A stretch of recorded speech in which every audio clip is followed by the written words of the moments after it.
Olá, seja bem-vindo ao meu podcast. Eu me chamo Laura Potrick, eu sou psicóloga e sou especialista no tratamento da ansiedade. Você encontra mais materiais como este no www.laurapotrick.com.br ou também no @tratando sua ansiedade. Eu fiz uma enquete essa semana sugerindo 3 assuntos lá no meu perfil do Instagram para que vocês escolhessem qual deles vocês gostariam de ouvir no episódio do podcast de hoje. E o que venceu foi os gatilhos da ansiedade. Então hoje, o material que eu preparei para vocês é sobre os gatilhos da ansiedade. Antes de mais nada, é bem importante que a gente saiba o que são os gatilhos. Nada mais do que são situações que provocam pensamentos indesejados. É o nosso sistema de alerta sendo ativado, indicando que a ansiedade está chegando, está tomando conta de nós. Por aparecerem de repente, eles podem tornar alguns pensamentos, algumas atitudes nossas disfuncionais quando a gente menos espera. E até mesmo levar a comportamentos desesperados, para se livrar daqueles sentimentos negativos, como, por exemplo, o medo de ter uma crise de pânico. Conhecer os gatilhos, ou os eventos desencadeadores, como a gente chama tecnicamente, pode não ser tão fácil, já que são muito particulares, mas é possível que a gente reduza a influência deles no nosso cotidiano.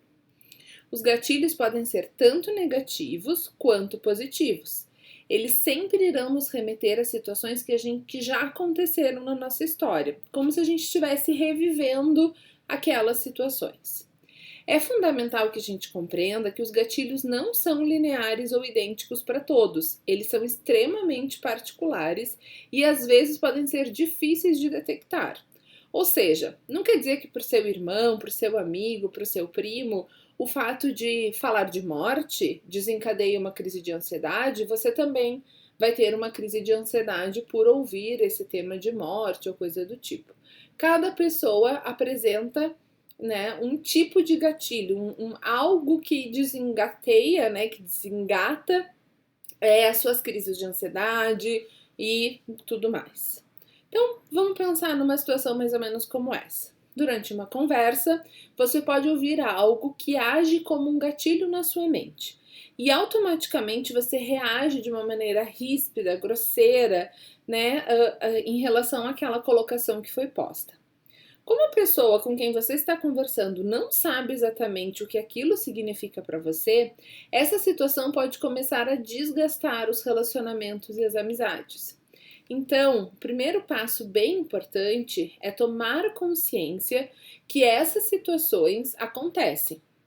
Mas ainda é necessário saber o que é que exatamente traz toda essa onda de sentimentos e questões aí suas à tona, comportamentos, pensamentos, vem tudo junto. Para isso, você precisa identificar quais são os seus gatilhos. Por exemplo, suponha que em 3 momentos da última semana você tenha apresentado crises de ansiedade ou um certo medo de algo, e você sabe que isso acontece com frequência. Já parou para pensar se não existe algo em comum nesses momentos que geram essas sensações? Podem até ser detalhes que parecem sem importância, como uma demanda específica no trabalho, muitas roupas para passar, ou uma atitude específica de alguém que você convive, que está muito próximo a você.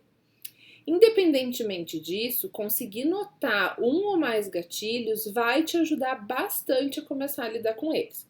Então, esse é o primeiro passo. Inclusive, lá no programa Tratando Sua Ansiedade, no curso Tratando Sua Ansiedade, eu trago muito forte isso como um primeiro ponto. E eu te ensino lá no curso como você pode identificar isso de uma maneira mais profunda. Algo que eu sempre digo aos meus pacientes é que nada é bobo ou pequeno demais. Quando nós pensamos assim, estamos dificultando ainda mais a identificação dos gatilhos emocionais que nos afetam.